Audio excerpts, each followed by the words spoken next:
الحمد لله الذي هدانا إلى الإسلام ومن علينا إذ جعلنا من أمة حبيبه خير الأنام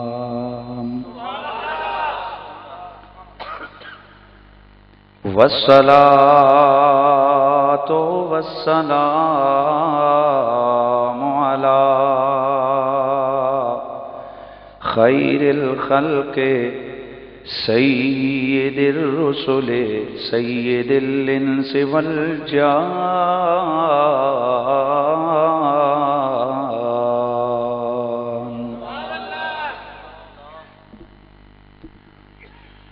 وعلى آلہ وعطرتہ وازواجہ واصحابہ اولی الکرم والصدق والاکرام والاحسان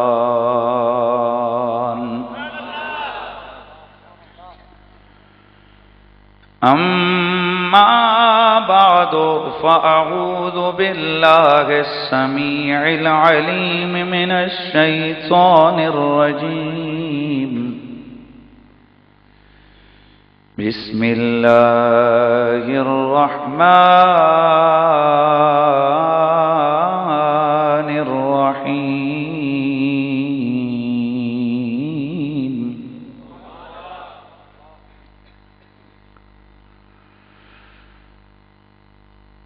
ربنا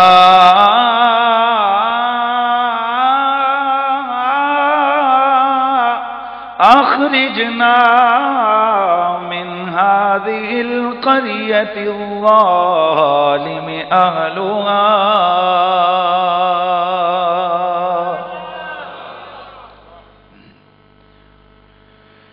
واجعل لنا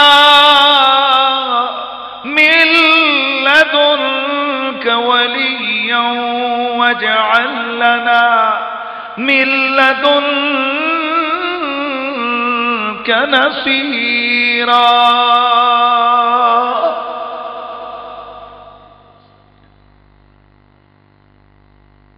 قال الله عز وجل في مقام آخر في كتابه الذين يتبعون الرسول النبي الأمي الذي يجدونه مكتوبا عندهم في التوراة والإنجيل درود و سلام بآواز بلند الصلاة والسلام عليك يا سيدي يا رسول الله وعلى آلك وأصحابك يا سيدي يا حبيب الله الصلاة والسلام عليك يا رحمة للعالمين وعلى آلك وأصحابك يا شفيع المذنبين بلند آواز سے ایک بار پھر پڑھ لیجئے الصلاة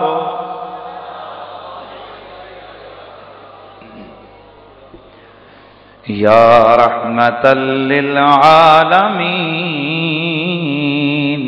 وعلى آلك وأصحابك يا شفيع المذنبين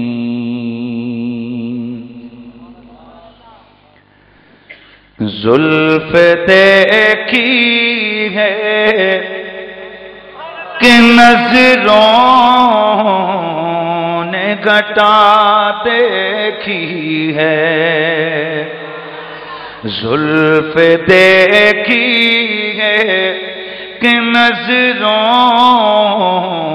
نے گھٹا دیکھی ہے، زلف دیکھی ایک نظروں نے گھٹا دیکھی ہے،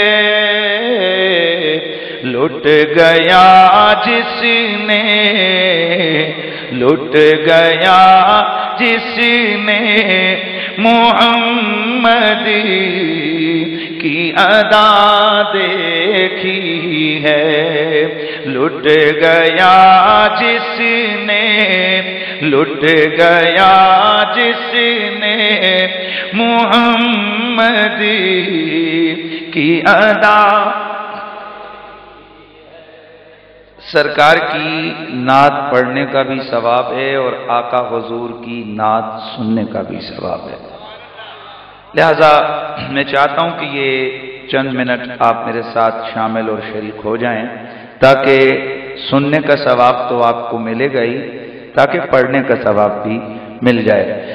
لٹ گیا جس نے، لٹ گیا جس نے محمد کی ادا دیکھی ہے، لٹ گیا جس نے محمد کی ادا،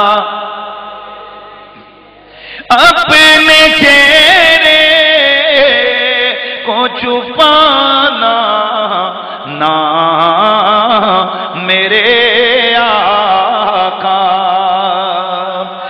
اپنے چہرے کو چھپانا نہ میرے آقا،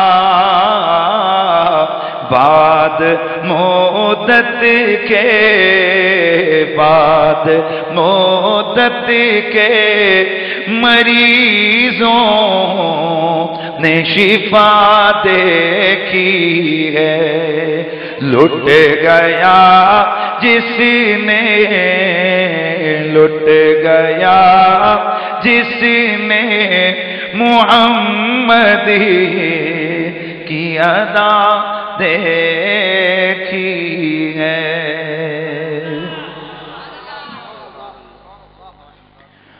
بعد از حمد و صلات لائق تعظیم و تکریم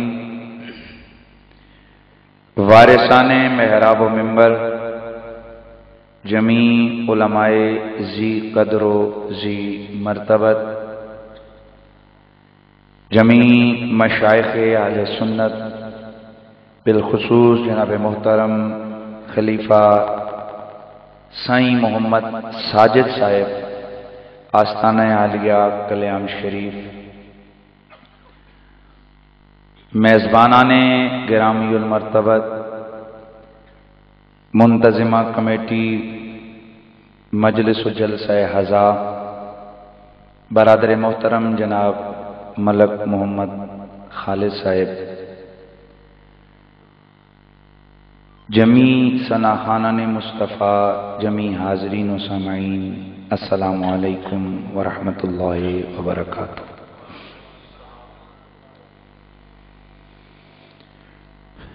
حضرات گرامی، دو چیزیں ہیں کہ جن پر کسی بھی مسلمان کی کامیابی کا دار و مدار ہے، ایک ہے محبت اور دوسری چیز ہے اطاعت۔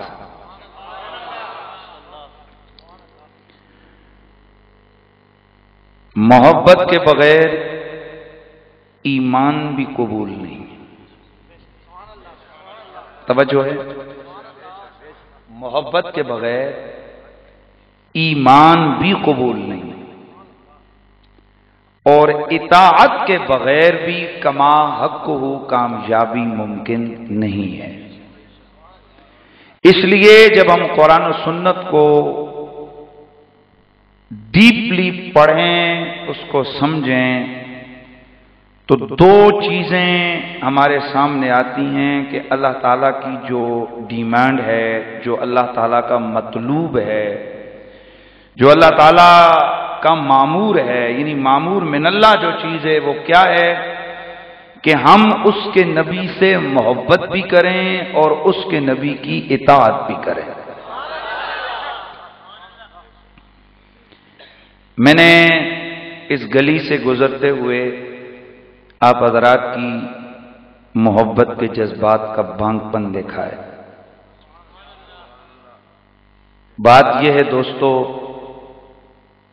اس مصروف ترین زندگی میں، دور میں، کوئی کسی کے لیے چنڈیاں نہیں لگاتا۔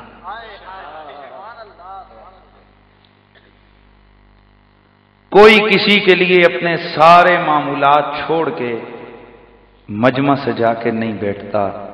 یہ کچھ رشتہ وفا ہوتا ہے جو بندے کو بے قرار کرتا ہے۔ وہ گلی بھی سجاتا ہے، قالین بھی بچھاتا ہے، خوشبو بھی بکھیرتا ہے، جھنڈیاں بھی لگاتا ہے، اور مقصد کیا ہے کہ شاید کسی طریقے سے میرا ماہی راضی ہو جائے۔ حضرات، یہ ساری باتیں محبت سے تعلق رکھتی ہیں۔ جلسے کا انعقاد، پروگرام کا سجانا، یہ صرف اس لیے ہے تاکہ ہماری محبت کامیاب ہو جائے۔ اور جب ہم محفل محبت میں آ کے بیٹھ جاتے ہیں تو اس وقت اگر جذبہ صداقت موجود ہو، اگر شعور کامل موجود ہو، خدا اور رسول کی رضا کے لیے بندہ محفل میں آ کے بیٹھا ہو، میرا ایمان صادق ہے کہ جب وہ اٹھتا ہے محبت تو ہوتی ہے، اطاعت کا جذبہ بھی لے کے اٹھتا ہے۔ مختصر یہ ہے کہ میلاد شریف کے جلسے محبت رسول اور اطاعت رسول کے جذبے کو بیدار کرنے اور مضبوط کرنے کا ذریعہ اور سبب ہوتے ہیں۔ اسی لیے ہم ہر گلی گلی، نگر نگر میں نبی کا میلاد کرتے ہیں۔ حضرات گرامی، ہم سنی لوگ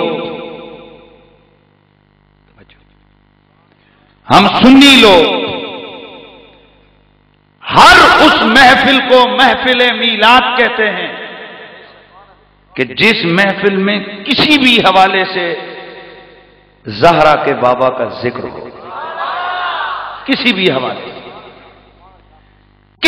حوالے سے حسنین کے نانا کے خصائل، شمائل اور فضائل کو بیان کیا جائے، کسی بھی اعتبار سے۔ اس دور میں بھی خوش نصیب ہیں وہ لوگ جنہیں اللہ تعالیٰ نے اپنے نبی کے ذکر سننے اور سنانے کی توفیق عطا فرمائی ہے۔ میرے نبی کی واضح سی حدیث ہے، سراج منیر میں اس کے راویوں کو سکہ قرار دیا گیا ہے، جامع صغیر کی حدیث ہے، روایت ہے۔ میرے آقا نے فرمایا کہ ذکر الانبیاء والمرسلین عبادہ، نبیوں اور رسولوں کا ذکر سننا اور سنانا یہ عبادت خداوندی ہے۔ وذکر الصالحین کفارہ، اور ولیوں کا ذکر سننا سنانا یہ گناہوں کا کفارہ بن جاتا ہے۔ آئیے حضور کی مقدس حیات طیبہ کے ایک پہلو کو میں نے اجاگر کرنا ہے، اور چونکہ میں سنی ہوں، سبحان اللہ کی صدا آئے اور بچوں کو جو اٹھا کے سائڈ پہ کر دیا جاتے وہ اسی لیے کہ وہ اس کیلیبر کے نہیں ہوتے ہیں، وہ ادھر بیٹھ کے بھی ان کو محفل سے نہیں نکالا جاتا، ان کو وہ سامنے بیٹھا سائڈ پہ بھائی سنو، لیکن سامنے جس سے خطیب ہم کلام ہے اس میں اتنی پکنگ پاور ہونی چاہیے کہ وہ میری گفتگو کو پک کرے۔ اب بچے کے سامنے میں بلاغت کی یا صرف کی یا نحو کی یا قرآن کی یا حدیث کی دلیل دوں گا، اس بیچارے کو کیا اس کے اوپر سے گزرے گی؟ تو اس حوالے سے ذرا آپ حضرات کو سامنے بٹھا کر مخاطب اس لیے کیا جا رہا ہے تاکہ آپ میری بات کو سنیں اور سمجھیں، یا ٹائم گزارنے کے لیے یا گھنٹہ پورا کرنے کے لیے نہیں کہ کان پہ ہاتھ رکھ کے شروع کیا، گھنٹہ پورا ہوا، اللہ حافظ، آپ اپنے گھر جائیں اور میں اپنے گھر جاؤں۔ مقصد ہے کہ کوئی میسج قرآن و سنت کا آپ تک پہنچے۔ اس حوالے سے توجہ سے سماعت فرمائیے، میں اور آپ سنی ہیں، سارے کہہ دو الحمدللہ۔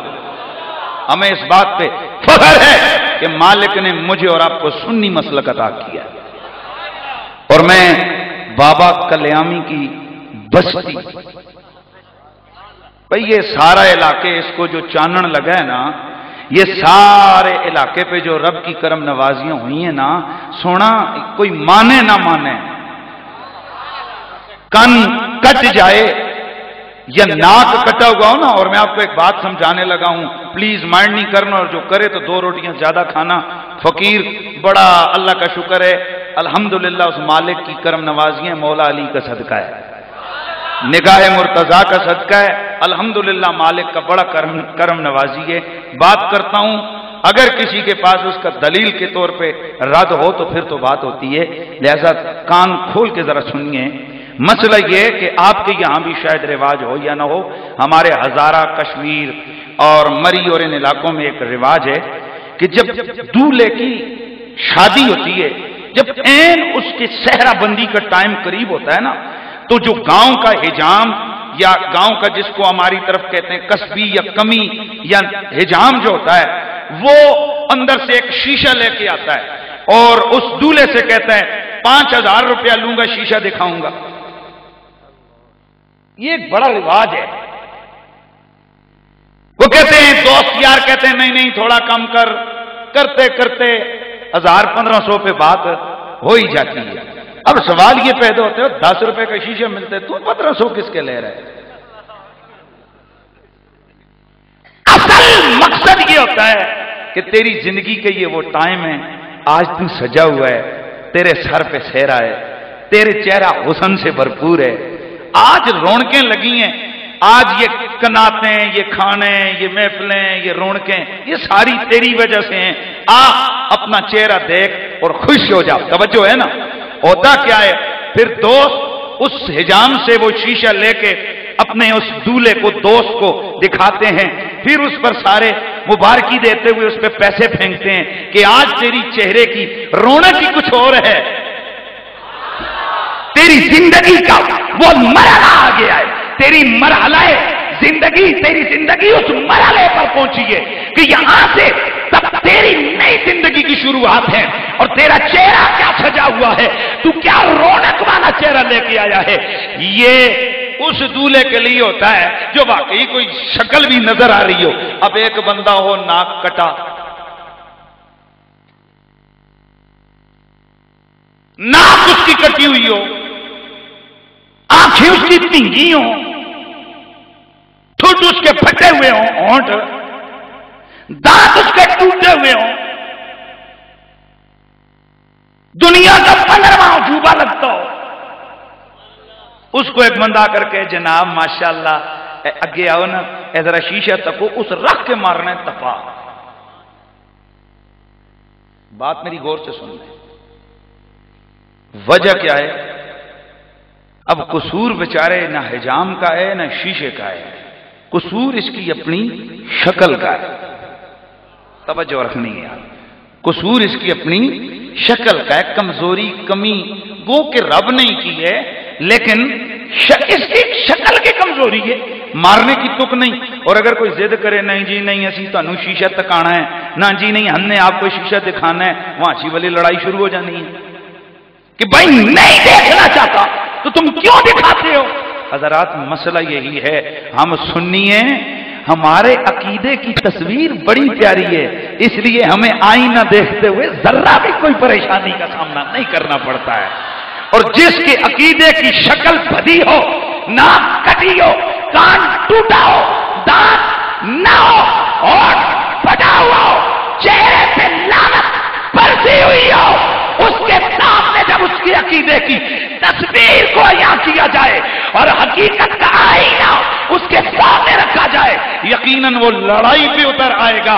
وہاں پریشان نہ ہوا کرو، جھگڑے میں نہ پڑا کرو، وہاں پر کسی فکر میں نہ جایا کرو.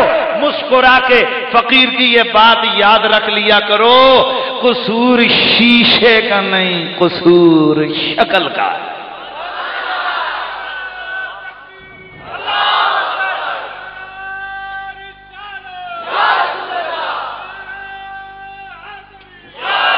گرامی المرتبہ حاضرین، اہل سنت و جماعت، یہ اس مسلک کا نام ہے جس مسلک میں خواجہ کلیامی موجود ہے.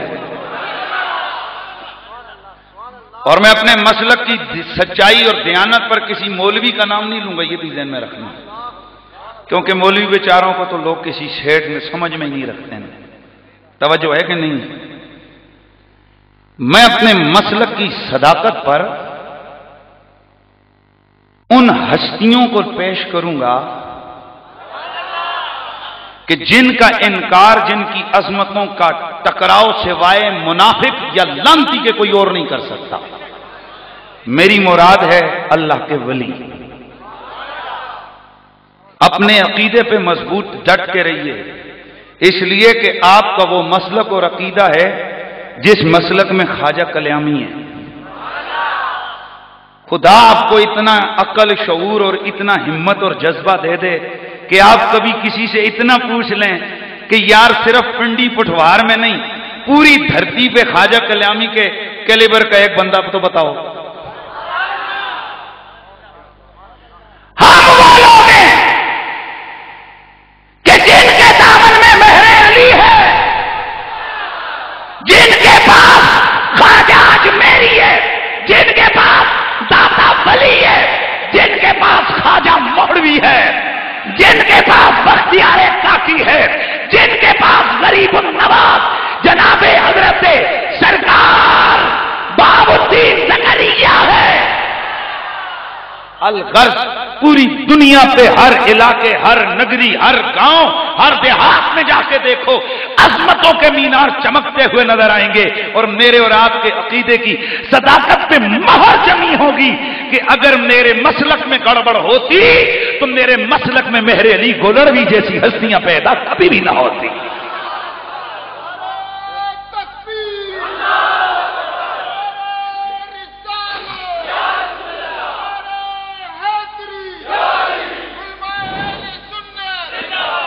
گرامی المرتبت حاضرین و سامعین، اللہ کا شکر ہے کہ میرا مسلک اہل سنت ہے. میں آپ کے چہروں سے یہ دیکھنا چاہتا ہوں کہ آپ کو بھی خوشی ہو رہی ہے. یہ پاکستان ہے بابا، یہاں مذہبی آزادی ہے، یہاں ہندو بھی اپنی ہولی کھیلتے ہیں،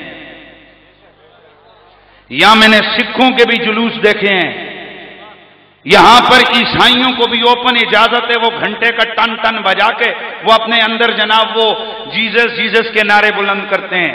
یہ پاکستان ہے، یہاں ہر گروپ کو، ہر مذہب کو آزادی ہے، وہ جیسے مرضی اپنے مذہب کی پریچ کرے، اپنے اس کی جناب تبلیغ کرے، اپنے مذہب کو جیسے مرضی ہے وہ اپنی مذہبی رسومات کو ادا کرے. تو بابا اگر سکھوں کو آزادی ہے، یہودیوں کو آزادی ہے، عیسائیوں کو آزادی ہے، وہ اپنا کام جو مرضی جس کی وہ کریں، کیا آج تک کوئی کہہ سکتا ہے کہ کسی گرجے کے اندر، کسی کلیسے کے اندر کسی عیسائی نے کہا ہو ہیں تو ہم 2 نمبر پر چلو آؤ ہماری بات سنو؟ کسی ہندو کو کسی نے سنا ہو، ہندو نے یہ کہا ہو کہ ہمارا مذہب ہے تو 2 نمبر پر چلو میں اپنے مذہب کی بات کرتا ہوں؟ کسی سکھ کو کسی نے سنا ہو کہ گرجے کے اندر سکھ نے یہ کہا ہو کہ میرا مذہب ہے تو 2 نمبر پر آئیے میرے مذہب کی بات سنیے؟ کسی عیسائی نے کہا ہو کہ میرا مذہب ہے 2 نمبر، کسی یہودی نے کہا ہو کہ میرا مذہب ہے 2 نمبر پر آؤ میرے مذہب کی بات سنو؟ یقیناً سکھ بھی اپنے مذہب کو 1 نمبر کہتا ہے، یہودی بھی 1 نمبر کہتا ہے، عیسائی بھی 1 نمبر کہتا ہے، مرزائی بھی 1 نمبر کہتا ہے، بدھ مت بھی 1 نمبر کہتا ہے، جین مت بھی 1 نمبر کہتا ہے، جین مت بھی 1 نمبر کہتا ہے، یہ جتنے بھی زردشت بھی 1 نمبر کہتا ہے. یہ مذاہب عالم میں سے جس مذہب والے کو دیکھو وہ خود کو سچا کہتا ہے. اے مالک کونین، تو بتاؤ تیری نظر میں کون سا دین سچا ہے؟ میرے مالک نے فرمایا ان الدین عند اللہ الاسلام۔ کسی کے نعرے کے پیچھے نہ جانا، کسی کے جلسے کو نہ دیکھنا، کسی کے مذہبی رہنما کے دعوے کو نہ دیکھنا، مجھ کائنات کے رب کا اعلان سننا، ان الدین عند اللہ الاسلام۔ میں رب کہتا ہوں کہ میرے نزدیک سب سے سچا دین اسلام ہے۔ یا رسول اللہ، اسلام کے نام لینے والوں میں سے بھی تو بہت سارے کھڑے ہو جائیں گے، آپ کی نگاہ دیکھ رہی ہے۔ اے مدینے کے سلطان، ذرا آپ بتا دیجئے وہ کلمہ پڑھنے والوں میں سے، توجہ رکھنا ہے، کلمہ پڑھنے والوں میں سے آپ کی نظر میں آپ کے پسندیدہ لوگ کون ہیں؟ میرے نبی نے صدیوں پہلے خبر دی، فرمایا ستفترق امتی 73 فرقہ، میری امت 73 فرقوں میں بٹے گی، کلہم فی النار، ترمذی کی حدیث، حدیث صحیح، کلہم فی النار، سارے دوزخ میں جا کے گریں گے، الا ملۃ واحدہ، مگر ہاں ایک بڑی جماعت ہوگی جو جنت میں جائے گی، ایک بڑی ملت ہوگی جو جنت میں جائے گی۔ کچھ لوگ کہتے ہیں مولویوں نے ٹھیکہ اٹھایا ہے، جس کو چاہیں جنت کا سرٹیفکیٹ دے دیں، جس کو چاہیں اٹھا کے جہنم میں پھینکیں۔ میرے بھائی، مولوی سرٹیفکیٹ بانٹتا نہیں، مولوی سرٹیفکیٹ پہ نام پڑھ کے بتاتا ہے۔ توجہ ہے، ایک اتھارٹی ہوتی ہے ویزا لگانے کی، بنانے کی، ایک کام ہوتا ہے جو آگے لوگ ہوتے ہیں نا، یہ جو آگے چوکیدار وغیرہ، وہ دیکھتے ہیں کہ اسٹیمپ 1 نمبر ہے یا 2 نمبر ہے۔ مولوی نے کچھ اپنی طرف سے نہیں کیا، جو مور لگی ہوئی ہے مولوی وہ پڑھ کے بتا رہا ہے کیا صحیح ہے اور کیا غلط ہے۔ میرے کریم نبی نے فرمایا ستفترق امتی 73 فرقہ، میری امت قریب 73 فرقوں میں بٹے گی، کلہم فی النار، سارے دوزخ میں جا کے گریں گے، الا ملۃ واحدہ، لیکن ہاں ایک بڑی جماعت ہوگی جو جنت میں جائے گی۔ اصحاب پیغمبر بڑے متوحش ہوئے، پریشان ہو گئے، یا رسول اللہ وہ جماعت کون سی ہوگی؟ میرے نبی نے فرمایا ما انا علیہ و اصحابی، او میرے صحابہ وہ میری اور تمہاری جماعت ہوگی۔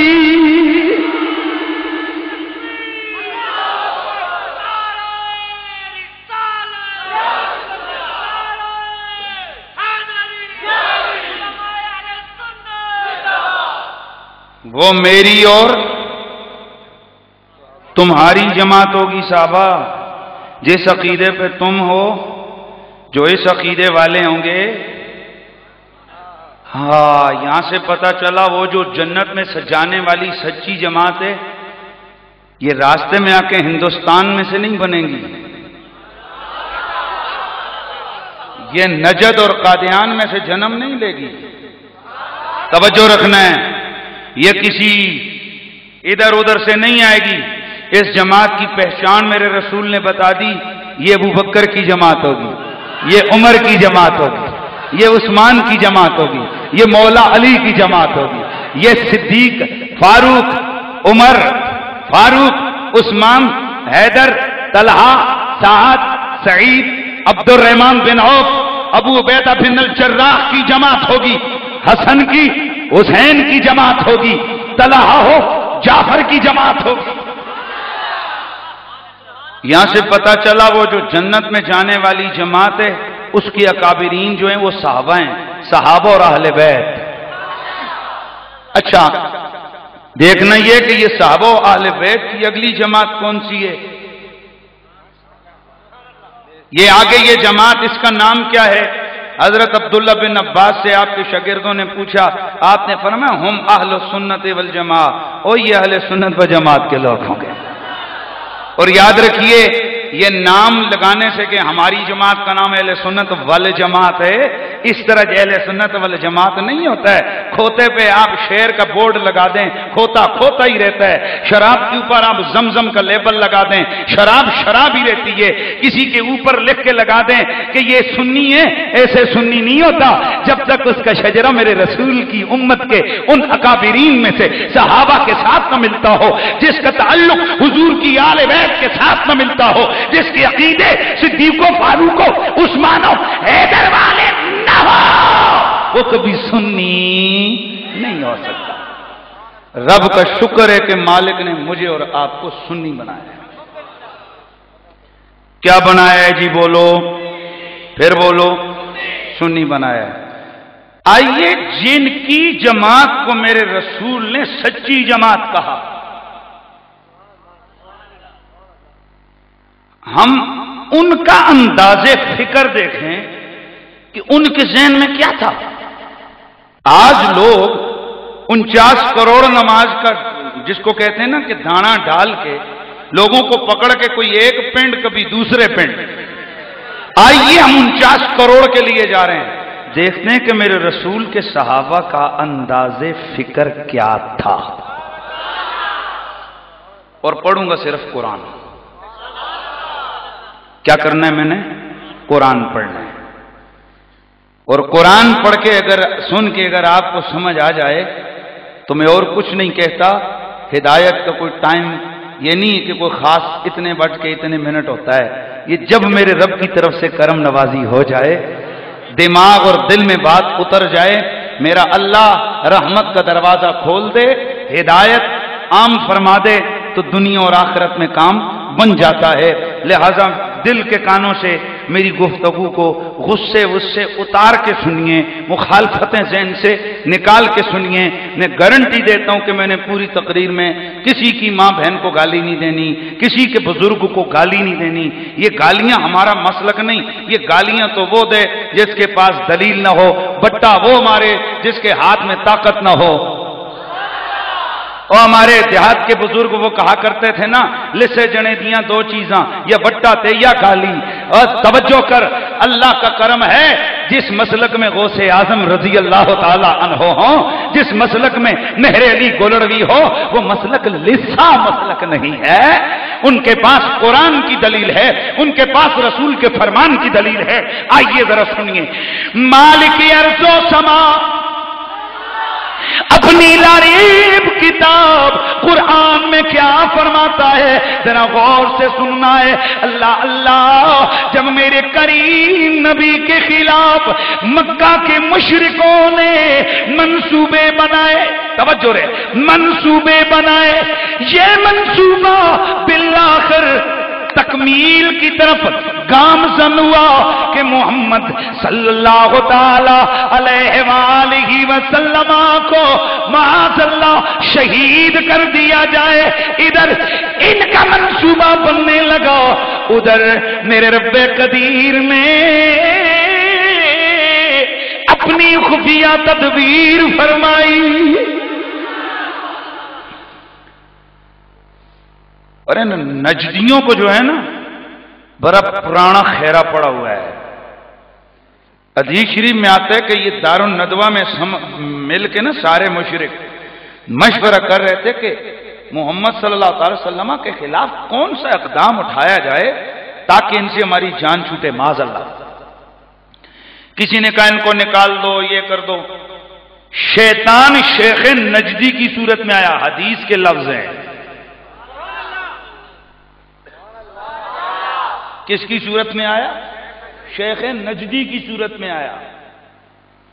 اور شیخ نجدی کی صورت میں آ کے اس نے مشورہ دیا، کہنے لگا تم چلیاں نہ مارو، نکمی باتیں نہ کرو، محمد کے ساتھ تم اس طرح نبٹ سکتے ہو کہ یہ محمد کسی اکیلے بندے کا نام نہیں، یہ بنو ہاشم کا چشم و چراغ ہے۔ اور بنو ہاشم مکے کا سردار خاندان، کعبۃ اللہ کی طوالت متولی عبد المطلب، جناب عبد المطلب کے بعد جناب حضرت ابو طالب، سکھایا ان کے پاس، تولت ان کے پاس. اور پھر دنیا کو پتا ہے کہ بنو ہاشم دلیر بھی تھے، غیرت مند بھی تھے. چنانچہ سب سے پہلے انہوں نے کہا کہ محمد کی پشت سے بنو ہاشم کے خاندان کی طاقت کو دور کرو، ان کو اکیلے کر دو. جناب ابو طالب کے پاس آئے، اے ابو طالب، آپ محمد کا ساتھ چھوڑیے وگرنہ ہم آپ کو چھوڑ دیں گے. کہا مثلاً یہ کہ آپ سے متارکہ ہو جائے گا، نہ آپ سے بات چیت کریں گے، نہ آپ سے کچھ چیز خریدیں گے، نہ آپ پہ بیچیں گے، اور یہ معاہدہ پورے عرب کے قبائل کے درمیان ہوگا. جو مخالفت کرے گا اس کے ساتھ بھی یہی سلوک ہوگا. کہا میں نے کیا کرنا ہے؟ کہا اگر آپ ایک کام کریں، یہ کہہ دیں کہ ہمارا محمد سے کوئی تعلق نہیں ہے، تو آپ اور ہم سارے اکٹھے پھر محمد سے ہم نبٹ لیں گے. جناب ابو طالب نے فرمایا اگر میں کہوں کہ محمد کو نہیں چھوڑتا تو؟ کہا پھر تمہاری سرداری ختم، تمہاری تولت ختم، تمہاری حکومت ختم، تمہاری عزت ختم، تمہارا کھانا بند، تمہارا پانی بند، تمہارا خاندان مقید، نہ تم آ سکتے ہو، نہ کہیں جا سکتے ہو، نہ کوئی خرید سکتے ہو، نہ کوئی بیچ سکتے ہو. جناب ابو طالب نے کہا آپ نے فرمایا پھر میرا فیصلہ یہ ہے، میں بنو ہاشم کا سردار ہوں، اس وقت سب سے زیادہ عمر میری ہے بنو ہاشم میں پورے قبیلے کی طرف سے فیصلہ کرتا ہوں، محمد کو نہیں چھوڑیں گے چاہے ساری دنیا ہی کیوں نہ چھوڑنی پڑے. ذرا ذوق سے بیٹھیے گا کیونکہ آگے وفاؤں کا میں کہتا ہوں کہ وہ لیسن شروع ہو رہا ہے کہ دنیا وفا کرتی ہے لیکن خاندان بنو ہاشم جیسی وفا نہ کوئی کر سکا ہے اور نہ کبھی کر سکے گا. ہوا کیا؟ چنانچہ پورے قبائل عرب نے ایک میٹنگ صحن حرم میں منعقد کی جس میں کعبۃ اللہ کا غلاف پکڑ کے باہم یہ سارا معاملہ طے ہوا، باہم یہ معاہدہ طے ہوا کہ محمد سے ہمارا بائیکاٹ، اور جو محمد کا ساتھ دے گا اس سے بھی ہمارا بائیکاٹ، اور جو ان کا ساتھ دے گا اس سے بھی ہمارا بائیکاٹ. چنانچہ پابندیاں لگ گئیں، سینکشنز لگ گئیں، پورا خاندان بنو ہاشم ایک گھاٹی کے اندر مقید ہو گیا.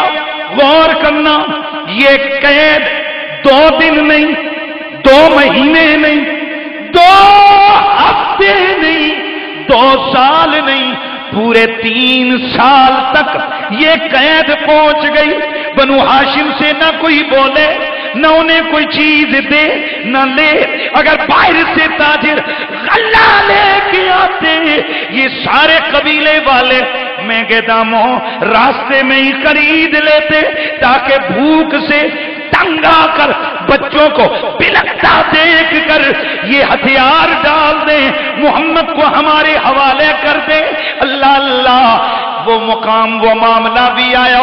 میرے نبی نے خود فرمایا، میرے آقا نے فرمایا کہ جب ہم شیب ابی طالب میں مقید تھے وہ دن بھی آئے کہ ہمارے گھر والوں نے پتے کھا کھا کر گزارا کیا.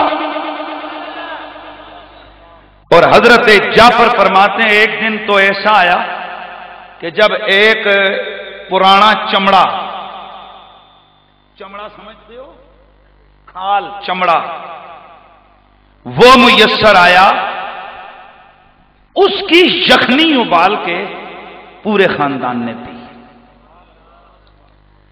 3 سال یوں ہی گزرے، 3 سال. آج ہمارے بچے صرف ایک دن دودھ کے لیے روئیں نا، ہم سب کچھ چھوڑنے کو تیار ہو جائیں. توجہ ہے دوستو، وہ بھی تو کوئی مرحلہ تھا کہ جب روزانہ ہی ماؤں کے سامنے بچے بھلکتے تھے